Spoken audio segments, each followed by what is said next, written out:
بسم اللہ الرحمن الرحیم۔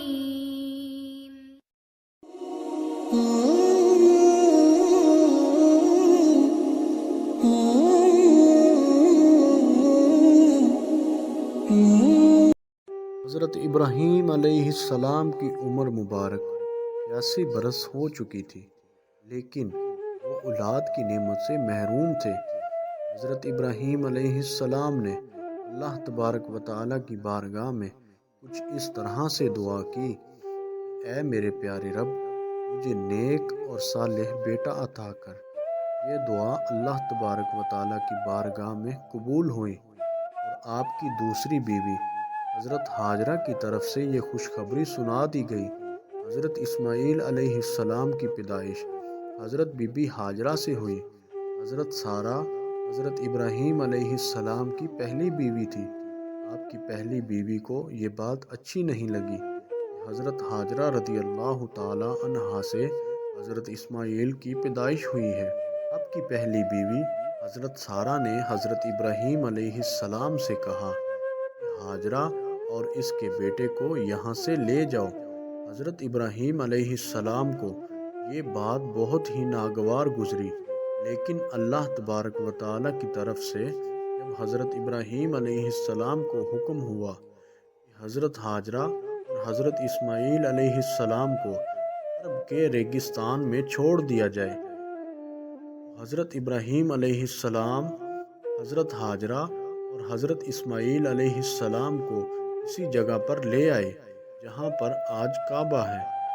اس زمانے میں یہ جگہ بالکل غیر آباد تھی، وہاں پر کوئی بھی بسنے والا نہیں تھا، بالکل ریگستان کی طرح یہ جگہ تھی۔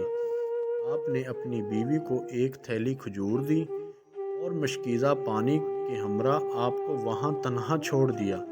حضرت بی بی ہاجرہ رضی اللہ تعالی عنہا نے پوچھا: اے میرے شوہر، آپ ہمیں یہاں تنہائی میں کہاں لے آئے ہیں؟ حضرت ابراہیم علیہ السلام نے فرمایا: مجھے اللہ تبارک و تعالیٰ کی طرف سے حکم ہوا ہے آپ کو اور ہمارے بیٹے اسماعیل علیہ السلام کو یہاں پر میں چھوڑ کر چلا جاؤں۔ بی بی ہاجرہ رضی اللہ تعالی عنہ نے آپ کو جانے دیا اور فرمایا کہ ہمارے لیے اللہ تبارک و تعالیٰ ہی کافی ہے۔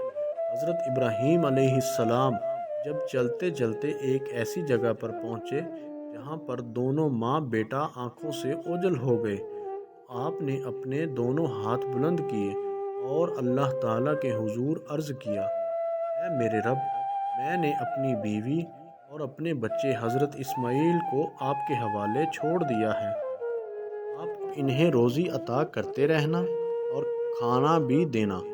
یہ دعا کر کے حضرت ابراہیم علیہ السلام وہاں سے چلے گئے۔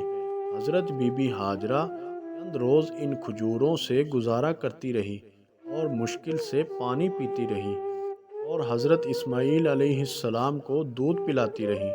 جب پانی اور کھجور ختم ہو گئی، تب حضرت ہاجرہ پریشان ہو گئی، کیونکہ وہ خود بھوکی رہنے لگی اور اس لیے دودھ بھی نہیں اترتا تھا۔ حضرت اسماعیل علیہ السلام نے بھوک اور پیاس کی وجہ سے رونا شروع کر دیا تھا۔ جب ماں نے اپنے بچے کی پریشانی دیکھی، بے چینی دیکھی، تو حضرت ہاجرہ نے پانی کی تلاش شروع کر دی۔ حضرت بی بی ہاجرہ رضی اللہ تعالی عنہا صفا پہاڑی پر چڑھی کہ شاید انہیں کوئی اللہ کا بندہ نظر آ جائے یا کہیں سے انہیں کوئی پانی مل جائے، لیکن انہیں وہاں پر کچھ نظر نہیں آیا اور وہ واپس وادی میں آ گئی۔ پھر وہ دوسری پہاڑی مروہ پر چڑھی کہ کہیں پانی نظر آ جائے۔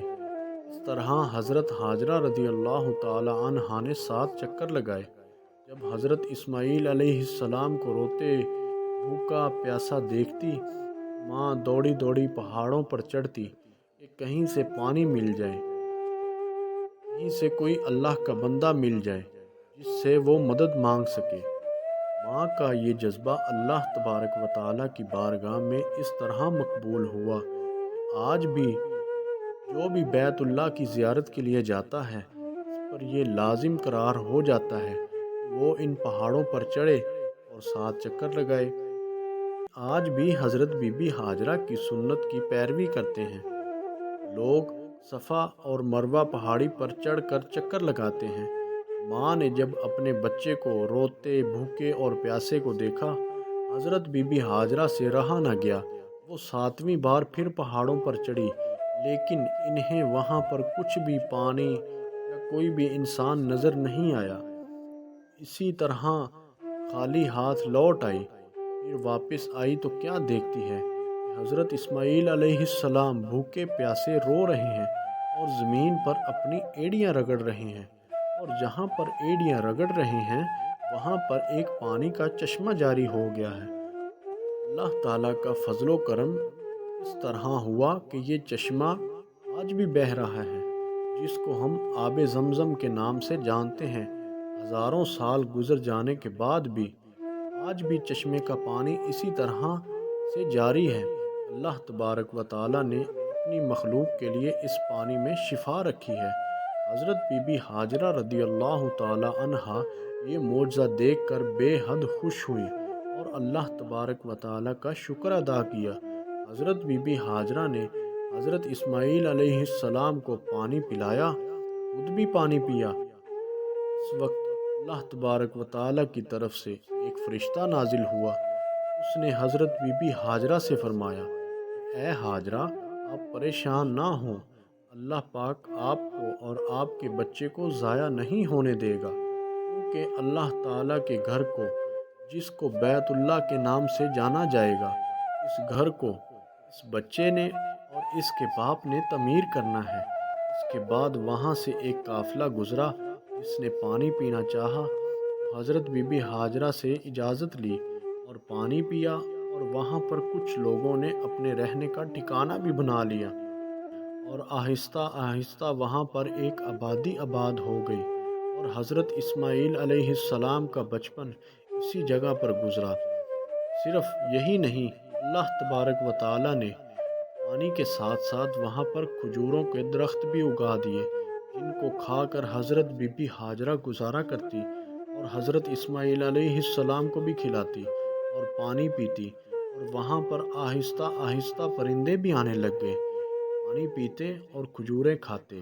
وہاں سے جو بھی کوئی گزرتا وہ کھجوریں اور پانی کو دیکھ کر وہاں پر آباد ہو گئے، اور آہستہ آہستہ ایک بڑی آبادی بن گئی۔ یہاں پر کھانے کی اشیاء بھی ہے اور پینے کے لیے پانی بھی ہے۔ لوگ وہاں پر آباد ہونے شروع ہو گئے، اور یہ پیارا سا چشمہ جو اللہ تبارک و تعالیٰ کی طرف سے نازل ہوا تھا، جس کو ہم لوگ آب زمزم کے نام سے جانتے ہیں، جب لوگ حج کے لیے جاتے ہیں خود بھی یہ آب زمزم پیتے ہیں، اور اپنے وطن اپنے پیاروں کے لیے بھی لے کر آتے ہیں، اور اس کو شفا کے طور پر پیتے ہیں اور اللہ تبارک و تعالیٰ کا شکر ادا کرتے ہیں۔